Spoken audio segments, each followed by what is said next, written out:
लोकमत तर्फे गुरुकुल गुरुवारी पुरस्कार प्राप्त माननीय श्री कोमल सिंग हिलाल पाटील सरचिटणीस, श्री सिद्धेश्वर शिक्षण प्रसारक मंडळ संचलित जनता विद्यालय आघार खुर्द या संस्थेला लोकमत तर्फे गुरुकुल गुरुवारी पुरस्कार 2024. नाशिक येथे हॉटेल गेटवे मध्ये शानदार समारंभात माननीय श्री कोमल सिंग पाटील यांना कार्यक्रमाचे प्रमुख पाहुणे नाट्यचित्र अभिनेत्री स्मिता तांबे व कथक नृत्यांगना विद्या देशपांडे, नाटककार दत्ता पाटील, लोकमतचे कार्यकारी संपादक मिलिंद कुलकर्णी, उपाध्यक्ष बीबी चांडक या सर्व मान्यवरांच्या हस्ते पुरस्कार देण्यात आला. पुरस्कार मिळाला बद्दल सर्वत्र अभिनंदन होत आहे. क्राईम डायरी न्यूज साठी मुख्य संपादक प्रवीण पवार, मालेगाव, नाशिक. गोष्ट घडलेली अनेक शुभ असा दिवस की गणपती बाप्पाचं आगमन पण झालेलं आहे आणि आज आपण गणपती बाप्पाला आनंदाने निरोप पण देतो. तर थोडक्यात तो कालचा कार्यक्रम होता. लोकमत जे वर्तमानपत्र आहे त्या वर्तमानपत्राच्या वतीने गुरुकुल गुरुवारी पुरस्कार 2024चा, तर त्या पुरस्कारामध्ये एक जे आदर्श शिक्षण संस्था चालक असतात त्यांचा सत्कार केला जातो. तर आपल्या मालेगाव तालुक्यातील आगार खुर्द येथील श्री सिद्धेश्वर शिक्षण प्रसारक मंडळ शाळेच्या आजवरच्या यशस्वी वाटचालीत या संस्थेचा मोलाचा असा वाटा आहे. शाळाबाह्य विद्यार्थ्यांना शिक्षणाच्या प्रवाहात आणणे, त्यांना भेडसावणाऱ्या अडचणी समजून घेत स्वतः मदत करून त्यांना शिक्षणासाठी प्रेरित करून विद्यार्थ्यांचा शैक्षणिक विकास साधण्यात यांचे योगदान गौरवास्पद आहे. शून्यातून सुरुवात करीत सर्व शिक्षकांच्या आणि पदाधिकारी यांच्या मदतीने शाळा विद्यार्थ्यांसाठी दीपस्तंभ सारखी उभी केली आहे. आज रोजी जवळजवळ या शाळेमध्ये 600हून जास्त विद्यार्थी आहेत.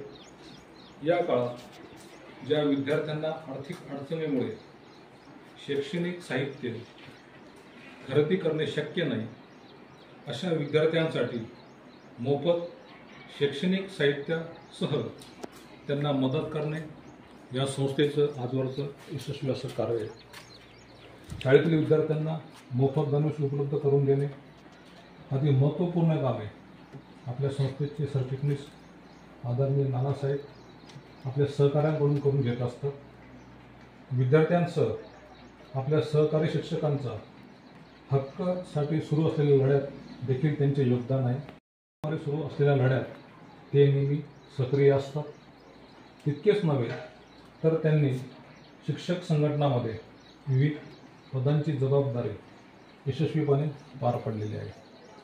या सगळ्या कामकाजाची दखल घेत पुन्हा एकदा नानांच्या कार्याचा गौरव झालेला आहे आणि त्या गौरवानिमित्त आपल्या संस्थेला लोकमतमार्फत गुरुकुल गुरुवारी पुरस्कार 2024 की जो मी तुम्हाला सगळ्यांना दाखवत आहे की याच्यावरती एक दोहा लिहिलेला आहे.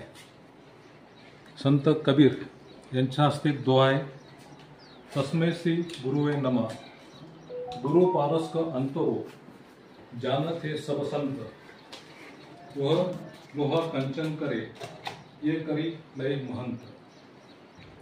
याचा या दोहाचा अर्थ आहे संत कबीर यांनी आपल्या या दोह्यामध्ये गुरुचा महिमा वर्णिला आहे. गुरु म्हणजे पूर्णत्व, अनुभव संपन्न, ज्याला सत्य गवसले तो गुरु त्यालाच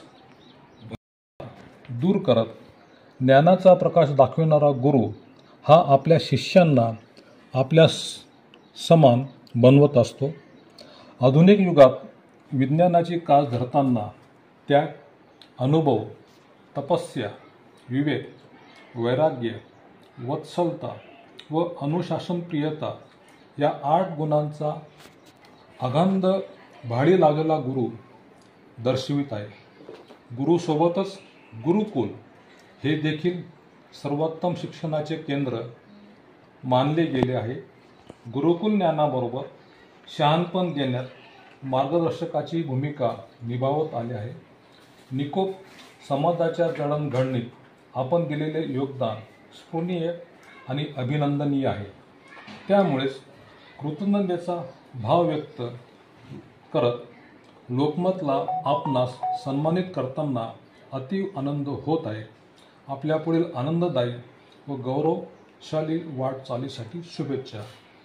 याचे उपाध्यक्ष आहेत बी चांडक आणि कार्यकारी संपादक आहेत आदरणीय मिलिंद कुलकर्णी. या सगळ्यांच्या समवेत आजपर्यंत आपण देखील अनुभव घेतलेला आहे की नाना वेळोवेळी आपल्याला सहकार्य करत असतात, मार्गदर्शन करत असतात आणि संस्थेचा आणि शाळेचा विकास कसा करता येईल यासाठी त्यांचे अहोन्नत असे आहोत असं मी नानांबरोबर मला देखील वाटते.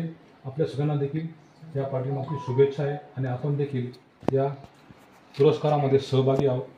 तर मी आजचा हा पुरस्कार मिळाल्याबद्दल आपल्या विद्यालयाचे मुख्याध्यापक आदरणीय मगसरेंना विनंती करतो की त्यांनी आपले नानांचा शाल श्रीफळ देऊन सत्कार करावा.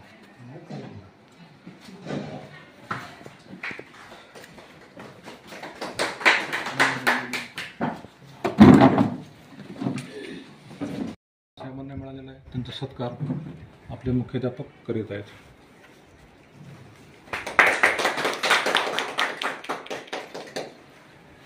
त्याचबरोबर नानांच्या पाठीमागे सतत असणाऱ्या आपल्या नानी ह्या देखील आज आपल्याला मिळालेल्या आहेत.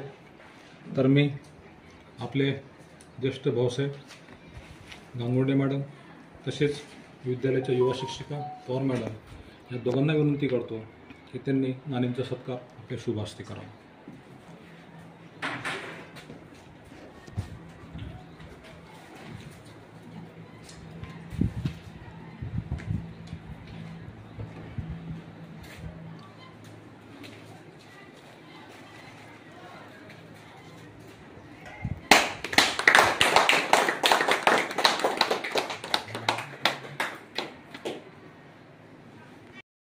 पर्यवेक्षक श्री खैरे सर, सर्व शिक्षक बंधू, शिक्षकेतर कर्मचारी,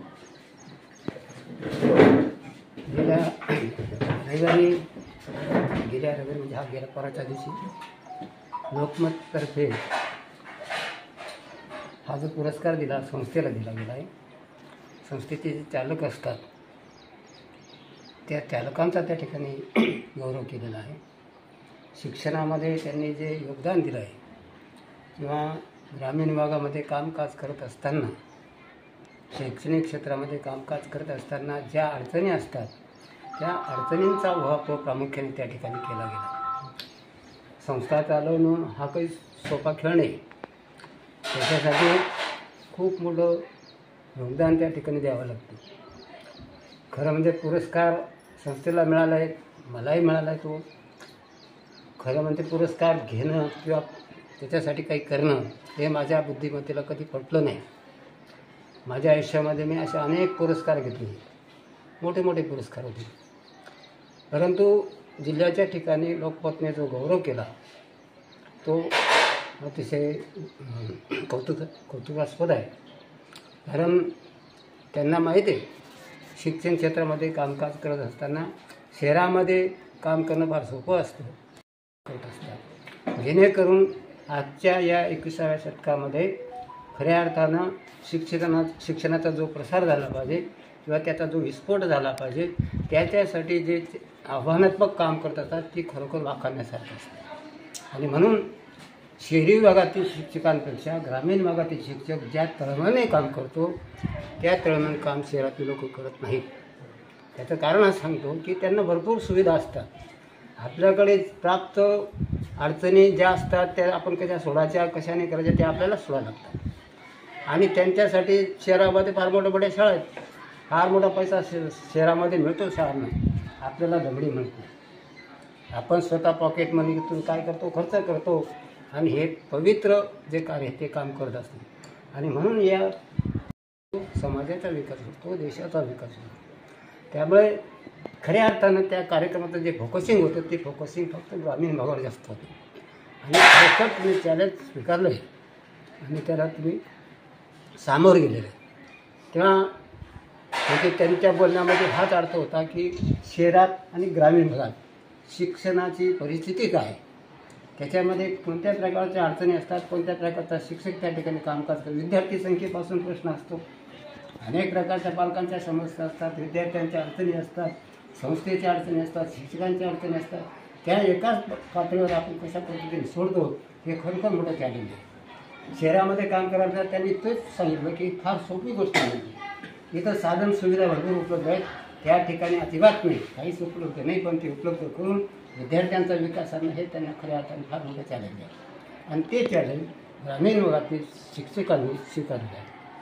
आणि खरं म्हणजे पुरस्कार मला हे आवडत नाही. माझ्या आयुष्यात मी फारसे त्या गोष्टीच्या बंधात पडलो नाही, फार मोठ्या पुरस्काराचा धनी नाही. कारण पुरस्कार हे कोणाला दिले जातात की ज्यांनी खऱ्या अर्थानं समाजाच्यासाठी काहीतरी कामं उभी केली आणि ती कामं माझ्या अनेक उभी झाली. त्याच्या इतिहासामध्ये नोंद आहेत, महाराष्ट्र शासनाच्या गॅझेटमध्ये नोंद आहेत. त्यामुळे मला त्याचं फारसं हे वाटत नाही. तुम्हाला माहीत नाही, गेल्या 1 मे 2024मध्ये महाराष्ट्र शासनाच्या चॅरिटी कमिशनरने, महाराष्ट्र शासनाचा चॅरिटी कमिशनरच्या हस्ते मला सत्कार झाला. तो कार्यक्रम फार मोठा होता, नाशिकला जातो, पण मी त्याचा वापर कधीच केला नाही. कारण त्या पब्लिसिटीपासून मी दूर राहतो. पब्लिसिटी का करू नये, तो कामातून मोठा झाला पाहिजे, काम त्याचं दिसलं पाहिजे, त्याच्यातून तो माणूस मोठा होत असतो. त्या या गोष्टीवर माझा विश्वास असा नाही.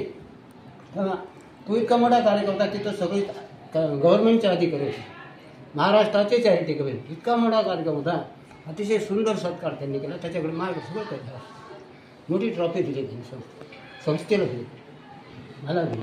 म्हणजे आपण जे काम केलं आहे ते कुठून ना कुठून तरी ते जात असतं, पोहोचत असतं. पण काही लोक असे असतात त्याच्यासाठी खूप काम करत असतात, पुरस्कार मिळावे, अमुक मिळावे, पत्त्या पद्धतीत म्हणत नाही. आणि म्हणून रत्नने जे काम केलं म्हणजे खऱ्या अर्थानं वर्तमानपत्र हे समाजाचा आरसा आहे. आणि त्या आरशानं ग्रामीण भागातलं जे चित्र आहे ते त्या ठिकाणी व्यवस्थितरित्या सादर केलं, त्यांच्या समस्या मांडल्या. त्याबद्दल मी खऱ्या अर्थानं लोकमतचं, त्या लोकमत समूहाचं मी खऱ्या अर्थानं कौतुक करतो आणि त्यांचं आभार पण मानतो. आणि त्यांनी अशा ठिकाणी सगळ्या लोकांना बोलवलं, त्यांना प्रोत्साहन दिलं एक प्रकारे. आणि म्हणून त्यांना खरोखर काम करण्याची सुद्धा त्यांच्यामध्ये उर्मी राहील अशी इच्छा त्यांनी सुद्धा व्यक्त केलेली होती. पुरस्कार देत असताना किंवा ते स्वीकारत असताना माणसाच्या मनामध्ये काहीतरी भावना असते. लोकमतच्या भावना ह्याच होत्या की तुम्हाला जास्तीत जास्त उर्मी कशी मिळेल या कार्यक्रमातून. आणि म्हणून खऱ्या अर्थानं तुम्ही ग्रामीणातले खरे फौजी आहात, खरे कार्यकर्ते आहात, खरे संस्था चालक आहात, खरे शिक्षक आहात. आणि म्हणून तुम्ही खऱ्या अर्थानं गौरवाला पात्र आहात. कारण तुमच्या समस्यांचा डोंगर आम्ही स्वतः बघितलेला आहे. आम्ही स्वतः खेड्यापाड्यामध्ये खेळतो, ग्रामीण भागाशी आमचं नातं फार जुळलेलं असतं. आणि म्हणून त्या ठिकाणी आम्ही सगळ्या गोष्टींचे हे केले, माहिती घेतलेली आहे.